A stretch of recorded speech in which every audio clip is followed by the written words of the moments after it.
secara khusus saya ingin memberikan apresiasi yang dilakukan oleh teman-teman Damkar. Menurut saya sekarang ini tingkat kepercayaan publik tertinggi itu ada di Damkar. Jadikan gudang penyimpanan spare part motor di kawasan padat penduduk di Surabaya, Jawa Timur ludes terbakar. Kobaran api sempat membuat warga panik lantaran tiupan angin membuat api begitu cepat membesar yang dikhawatirkan.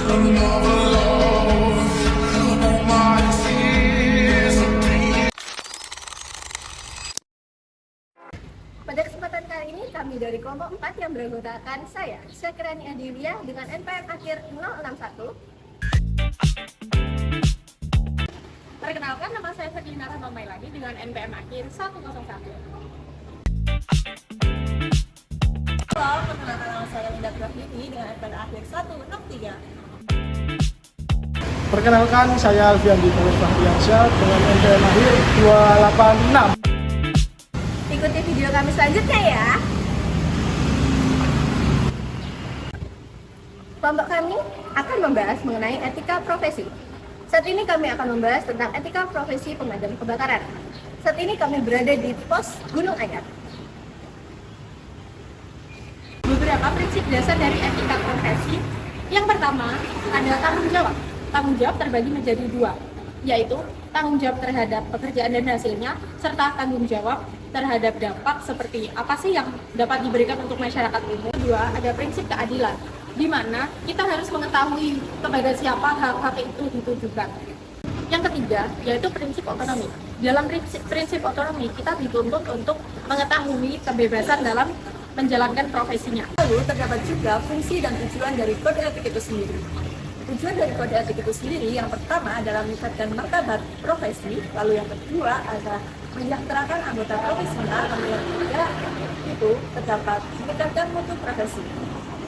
Kemudian ada fungsi dari kode etik yang pertama adalah memberikan pedoman bagi seluruh anggotanya tentang fungsi profesionalisme, lalu yang kedua itu sebagai sarana kontrol bagi masyarakat, dan yang ketiga mencegah dari pihak luar atau pihak luar instansi dalam hubungan etika profesi.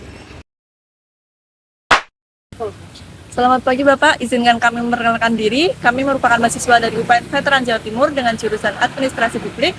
Maksud tujuan kami wawancara di sini yaitu untuk membahas kode etik dari profesi pemadam kebakaran sendiri.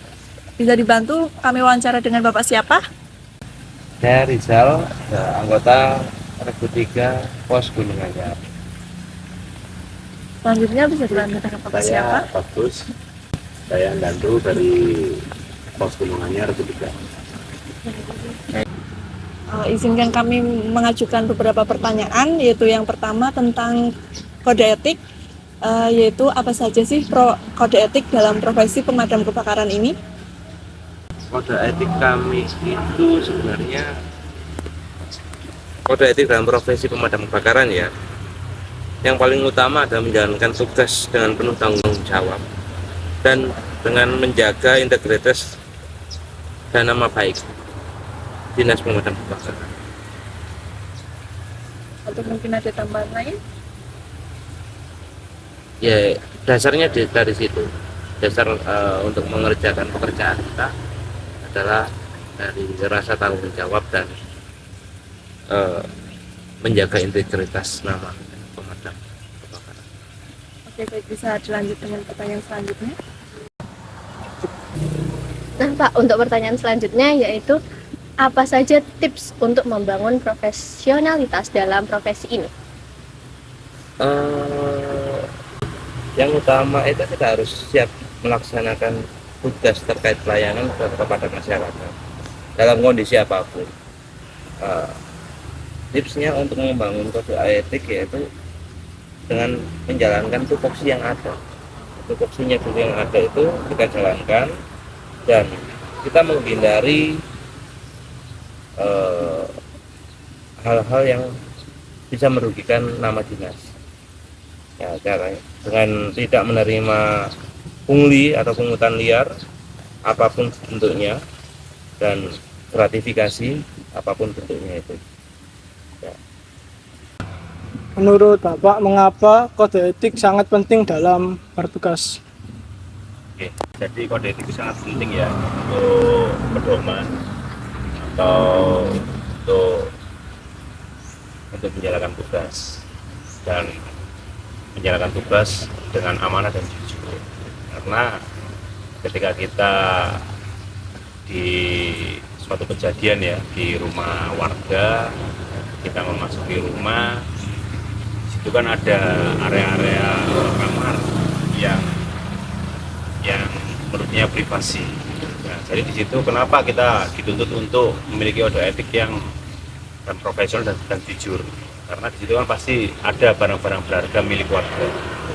Nah, di situ ketika petugas memiliki sifat yang tidak jujur, itu bisa juga mengambil barang milik warga atau milik pemilik rumah. Makanya kita dituntut untuk jujur itu untuk profesional. Apabila kita menemukan barang itu, kita harus kembalikan kepada pemilik rumah. Maka dari itu kita harus benar-benar memiliki etika, kejujuran, profesionalitas.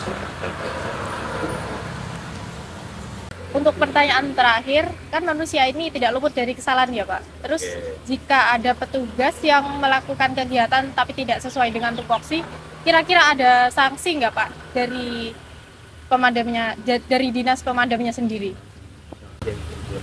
Jadi sanksi pasti ada, Mbak. Sanksi pasti ada karena sanksi kan sanksi tergantung berat atau tidaknya sanksi tersebut, atau maksudnya kesalahan dari anggota tersebut. Apabila kesalahannya sangat-sangat fatal seperti pungutan liar, itu pasti bisa pemutusan bisa penurunan jabatan seperti itu. Baik Bapak, sebelum kita akhiri, apa ada saran atau pendapat bagi kami mahasiswa? Tetap semangat, tetap jaga integritas, dan jika butuh bantuan apapun langsung aja telepon call center 112 Surabaya. Dengan setiap api yang kalian padamkan, kalian tidak hanya memadamkan atau menyelamatkan sebuah bangunan. Kalian telah menyelamatkan banyak sekali kenangan, banyak sekali mimpi dan juga harapan di masa depan. Tentu, semangat selalu dimanapun kalian berada.